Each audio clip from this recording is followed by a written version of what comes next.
The supplement you're taking right now might be raising your cancer risk, not lowering it. If you smoke and you're taking beta-carotene, you're 18% more likely to develop lung cancer. That's not a typo. If you're a man taking vitamin E, a study of 35,000 men found it increased prostate cancer risk by 17%, 1 in 6 additional cases, cases that might never have happened. Right now, tens of millions of Americans are spending billions of dollars on supplements they believe are protecting them, when the clinical data tells a very different story.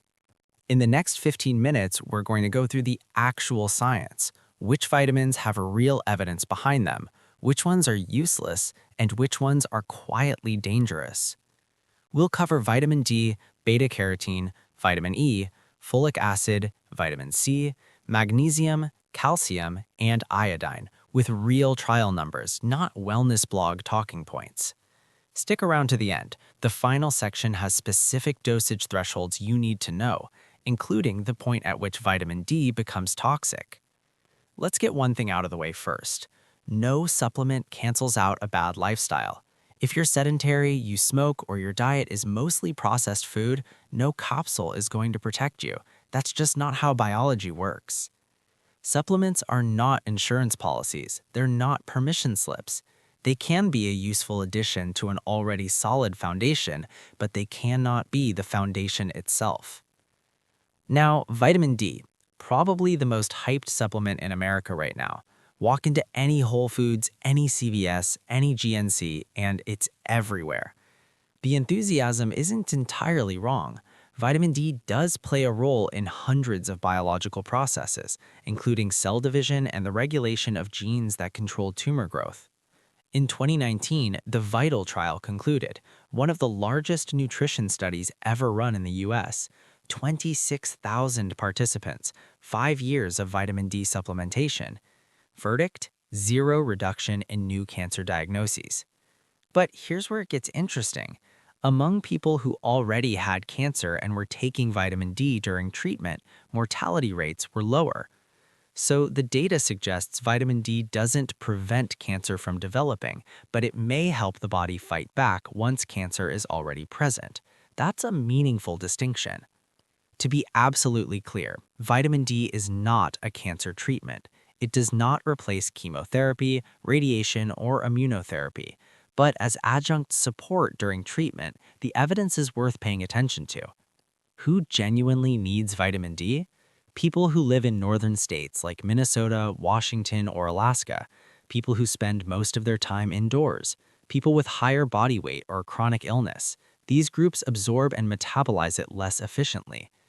Getting tested is simple. Ask your doctor for a 25-hydroxy vitamin D blood panel.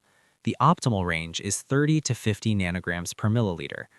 Below 20 nanograms per milliliter is a serious deficiency, but above 100 is toxic. People who over-supplement, trying to push their levels as high as possible, end up with kidney stones, heart arrhythmia, and chronic nausea. More is not better. Here's one we need to address directly. I'll just get my vitamin D from the sun. That's natural. That's how it's supposed to work. Except that unprotected UV radiation is classified as a Group 1 carcinogen by the International Agency for Research on Cancer, same category as tobacco and asbestos. So, the plan is avoid a hypothetical future cancer by regularly exposing yourself to a confirmed, documented cause of skin cancer. That logic doesn't hold up. Melanoma is among the deadliest cancers in the US. It spreads fast, it's hard to treat once it metastasizes, and incidence rates keep climbing, driven largely by people who prioritize tanning.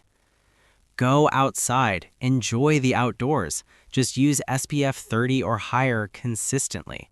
Sunscreen does not meaningfully block vitamin D synthesis, but it does meaningfully reduce your melanoma risk. Vitamin D is fat-soluble, which puts it in the same family as vitamins A, E, and K. And the fat-soluble vitamins are where things get genuinely dangerous if you're not careful. Vitamin A, specifically its precursor, beta-carotene. Antioxidant, cell protector, sounds great on a label. Here's what happened in the real world. The ATBC trial in Finland enrolled nearly 30,000 male smokers. Researchers gave half of them beta-carotene supplements specifically to test protection against lung cancer. The men taking beta-carotene developed lung cancer 18% more frequently. The trial was terminated early. They stopped it because continuing was considered unethical given the results. This is one of the most important lessons in nutrition science. A compound that's protective when consumed through food can behave completely differently as an isolated, concentrated supplement. Vitamin E. Men, this is especially relevant for you. The SELECT trial is one of the most significant oncology trials of the past 2 decades. 35,000 men, randomized, rigorous design. Objective: test whether vitamin E protects against prostate cancer. Result: the men taking vitamin E developed prostate cancer 17% more often than those taking a placebo. 17% is not statistical noise. That's roughly 1 extra cancer case for every 6 men in the treatment group. Cancers that, statistically, would not have occurred otherwise.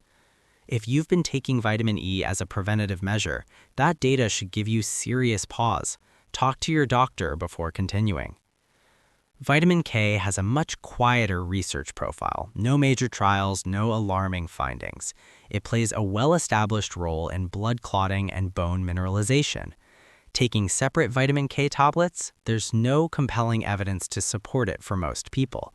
But eating dark leafy greens, kale, spinach, Brussels sprouts, gives you plenty naturally, and you genuinely can't overdose from food sources. Let's move to B vitamins.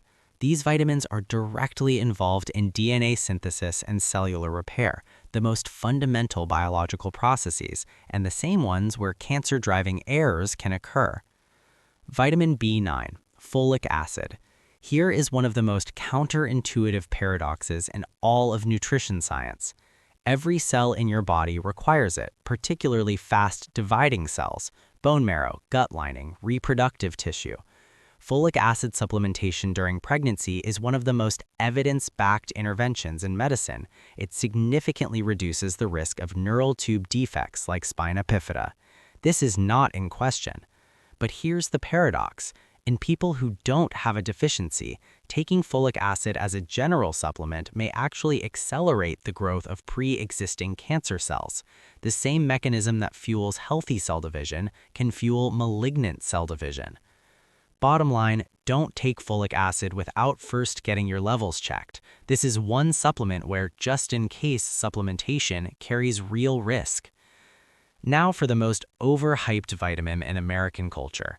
It's marketed for colds, fatigue, immune support, skin health, anti-aging, and at one point, cancer treatment. Vitamin C. Linus Pauling, a 2-time Nobel laureate, spent years promoting the idea that megadoses of vitamin C could treat cancer, including breast cancer. He was brilliant. He was also wrong about this. Decades of large-scale research found no evidence that supplemental vitamin C reduces cancer risk. Because vitamin C is water-soluble, your body excretes what it can't use within a few hours. You are literally paying to produce expensive urine. Vitamin C from whole food sources is an entirely different matter. In fruits and vegetables, it arrives alongside flavonoids and polyphenols that dramatically amplify its biological activity. The supplement can't replicate that. Eat an apple. Eat an orange. Eat bell peppers. They're actually one of the highest vitamin C sources per serving. The old saying, an apple a day keeps the doctor away, is closer to real science than most people realize. Quick trivia for the comments. Which has more vitamin C per serving? A vegetable salad, a fruit salad, or fermented sauerkraut? Drop your answer below. The answer might genuinely surprise you. Magnesium. This is quietly becoming the supplement with the strongest evidence base, and most Americans are chronically low in it. Magnesium is involved in over 300 enzymatic reactions in the human body, from muscle contraction to DNA stability. If cells had a bodyguard, it would be magnesium. Recent systematic reviews have identified a consistent pattern. People with higher magnesium levels have lower rates of invasive ovarian cancer, and the association with reduced colorectal cancer risk is accumulating. The mechanism makes sense. Magnesium helps regulate inflammatory pathways and stabilizes the genome. It helps cells maintain integrity as DNA errors accumulate over time. Magnesium deficiency is practically the default in the American diet. We eat too few leafy greens, whole grains, and legumes. We drink plenty of coffee and alcohol. We live with chronic stress. Every one of those habits depletes magnesium. The symptoms are familiar: trouble sleeping, unexplained anxiety, muscle cramps at night. If that's you, low magnesium is a reasonable suspect. Low magnesium is also independently associated with chronic systemic inflammation, which is itself a driver of numerous diseases, including certain cancers. Magnesium is one supplement I'd actually encourage people to explore, but do get a blood test first. If there's a documented deficiency, supplementing has real evidence-backed benefits. Now let's talk about the underrated one, the nutrient that got buried under decades of dairy marketing backlash. I think this will surprise you. Calcium. Specifically, adequate dietary calcium intake is associated with reduced risk of colorectal cancer, one of the most common cancers in the US, and possibly esophageal cancer as well. There's been a major cultural shift in America away from dairy. Plant milks, lactose-free products, dairy-free everything. Some of that is driven by legitimate health needs, but the blanket demonization of dairy isn't supported by the cancer prevention data. Most American adults need about 1,000 milligrams of calcium per day. That's 2 servings of yogurt or a glass of milk and a slice of cheese. Ordinary dairy, including in your morning coffee, contributes meaningfully to that goal. No extra tablets required. Last one, iodine. In the US, the conversation around thyroid health has exploded, partly due to the rise of autoimmune thyroid disease, partly due to the wellness industry's obsession with thyroid optimization. Thyroid cancer is one of the most frequently diagnosed cancers in the US, and its incidence has been rising for decades. A lot of it is detected incidentally, during an ultrasound done for something else entirely. Here's a piece of history worth knowing. In populations where iodine deficiency was historically common, follicular thyroid cancer, an aggressive, fast metastasizing type, was prevalent. When iodine was added to table salt, follicular cancer rates dropped significantly. But something else happened. Papillary thyroid cancer increased. Papillary is generally less aggressive and more treatable, but it's still cancer, and there was more of it after widespread iodization. The takeaway is not that iodine causes cancer. The main risk factors for thyroid cancer are neck radiation exposure, including from CT scans and medical imaging, inherited gene mutations, being female, and hormonal fluctuations over a lifetime. Taking iodine supplements for thyroid support or cancer prevention without a confirmed deficiency is not supported by evidence. Excess iodine can actually accelerate the growth of existing thyroid nodules. Don't do this without medical guidance. Here are the 3 rules that should govern every supplement decision you make. Rule 1. Get blood work done before you start anything. At minimum, vitamin D, ferritin, B12, and magnesium. Know your baseline. Rule 2. No megadoses. Across vitamin after vitamin, the trials show the same thing. High-dose supplementation without deficiency doesn't just fail to help, it can actively cause harm. The studies are not ambiguous on this. Rule 3. Food first, always. Whole foods contain hundreds of bioactive compounds that work together synergistically. No supplement replicates that complexity. A handful of walnuts does more for your health than a stack of capsules. And a final rule, be deeply skeptical of proprietary blends, multi-spectrum formulas, and anything marketed as a comprehensive cancer support product. When in doubt, choose the most studied, most boring option. The supplement industry in the US is a $50 billion market. It is largely unregulated by the FDA compared to pharmaceuticals. That means the burden of evaluating evidence falls entirely on you as the consumer. The pattern we've seen across all these studies is consistent. Isolated high-dose supplements frequently behave differently than the same compound found in food. The context matters enormously. If this changed how you think about supplements, share it with someone who's spending money on vitamins right now.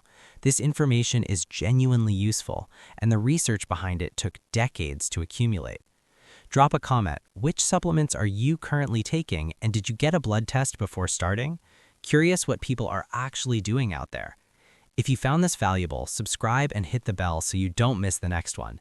Thank you for watching, and here's to your good health. Goodbye.